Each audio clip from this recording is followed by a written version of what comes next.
What's good? It's a boy dude reviews and heavy spoilers for episode 4. You have been warned. So I've just pretty much watched episode 4 and I'm gonna give my little review and then I'll do predictions later on. But let's just kind of go through the episode and what's been happening and all that jazz.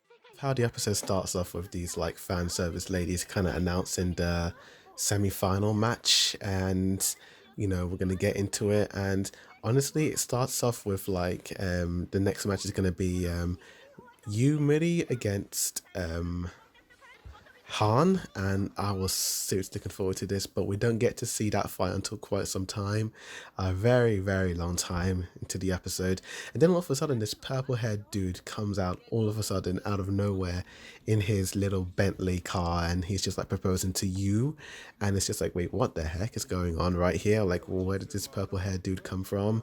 And yeah. So then immediately we get to kind of understand what this episodes are going to be about. It's called Marriage and Bonds. And we basically get introduced to Yu Muddy's little sister, who's just one of the cutest things I've ever seen in like any shonen series so far. And how she's just so infatuated by her older sister getting married, and she's just super excited and she just can't wait for it. We get introduced to this guy called Sengon Jin, and apparently he's this business guy who's kind of like the head of the sports entertainment world. And yeah, he's pretty much this celebrity and superstar. And yeah, and we then get to see why he wants to marry her. Like, he's obviously super in love with her, which I called bull on that. I was like, this dude is planning something. He wants to get something out of it, and it has something to do with the sword. He's saying that he wants to give the Moonlight Sword the shine that Yumiri deserves, and instantly that she's like, yeah, this guy is her successor, and this is the person she's been looking for all this time to take hold of the sword and to, yeah. We get a flashback of Yumiri as a child and like at the funeral of her dad who died. And then we get to see her uncle and little sister when they were a little bit younger, and how her uncle is gonna like, run the family dojo, I think it is, and how he's not really good at it. And then we get to do an animation like flashback scene, which is a completely different style to the main TV show. It's very, very, very exaggerated. It has this weird, wacky animation style, which I quite like. You feel kind of bad for this uncle guy because he kind of wants to, make his brother proud and raise Miri right. But he's not that strong. He's not, he's tried his best, and you kind of feel bad for him. You just want him to, see his niece grow up really well. And then we get to see the purple haired dude confronts Miri's uncle, saying that he's gonna make his and his brother's dream come true and making it a reality. He's gonna make Miri happy and all that jazz.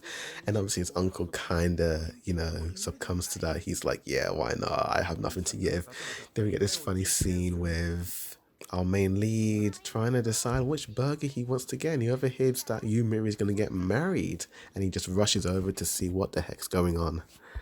I really love this little scene because even though it does feel very shonen with the main character being like, you can't give up your hopes and dreams, but I really like it because, he really, really respects Miri. He knows how strong she is. He knows how much work and how much time and effort she's put into trying to become one of the strongest and try and win the tournament.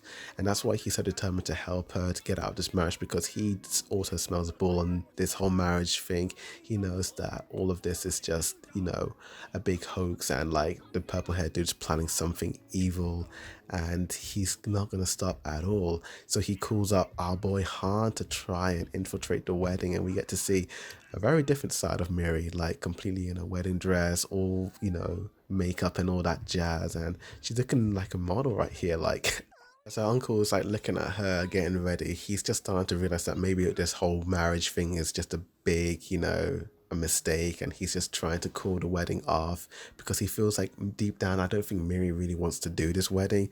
And oh, this dude is just he's a cool dude, right here. I'm loving this dude. Miri's little sister also picks up on this, and then she starts getting upset and feeling bad because she wasn't really there, to support her, and like she wants it just for her big sister to be happy and like, you know, pursue her dreams and all that jazz. And then we have our boy just showing up in the wedding like it's nothing at all, like it's no trouble.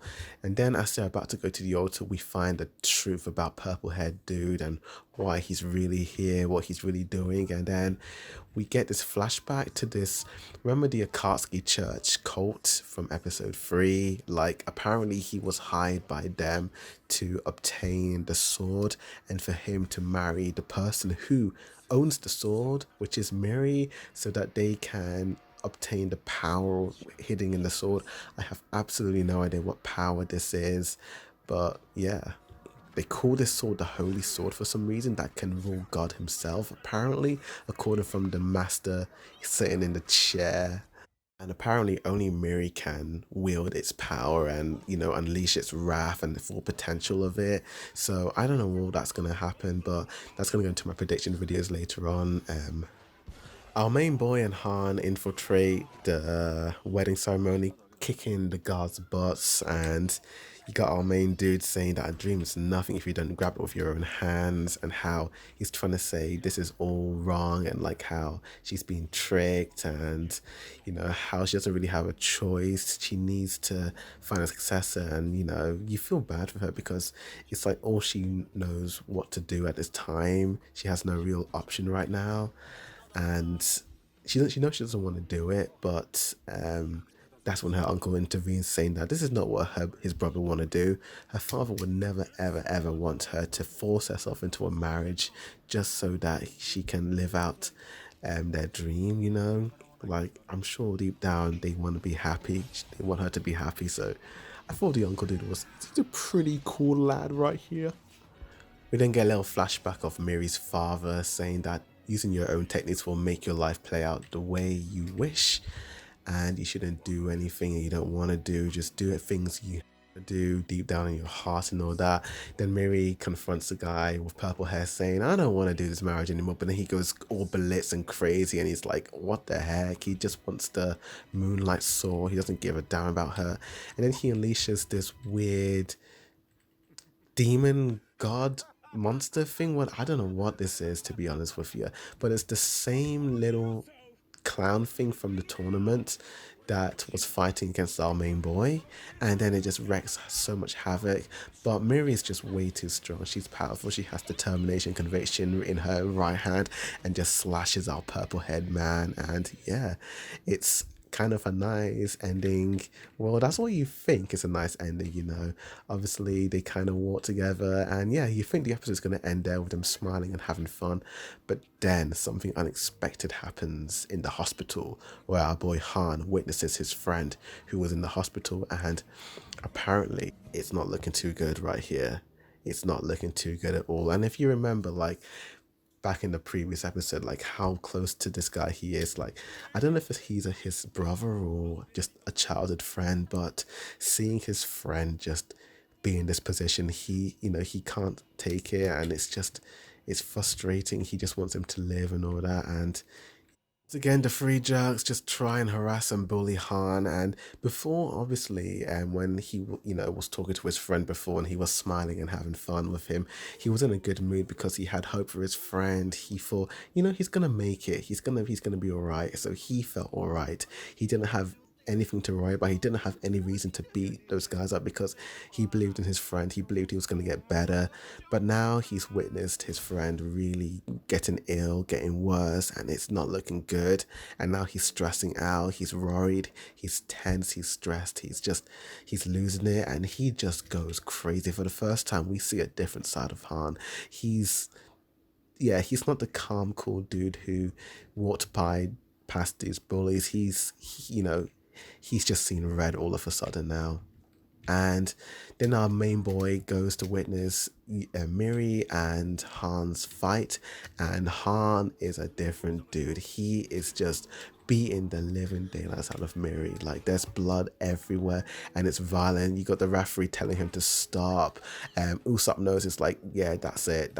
We gotta stop. This is too much. This is going way too far. And yeah, Han's like, I'll see you in the finals, main dude. And that's how it ends, on a very dark note. Like Han is in a very dark place, and that's how episode 4, Marriage Bonds, ends. And yeah, I really wasn't expecting this episode to end the way it did. It was very unexpected. I think so far this is definitely my favorite episode because we took a break from the whole fights and the tournament until towards the end, which was really quick, to be honest with you. I'm guessing maybe we're going to get some more of that fight in the next episode, maybe a flashback or something like that. But man, this episode was just stellar throughout. It had the comedy, it had the action, and it was just, again, we got some nice character development for Miri and what she wanted to do. And yeah, great character arc through this entire episode, and can't wait for the next episode 5. Check out my episode 5 predictions review coming out right after this video. But yeah, thank you for watching this review. Please like and share this video, comment down below, subscribe to more reviews of anime and manga, movies and TV shows and all that lovely jazz. But thanks for watching. As always, Boyded Reviews signing out.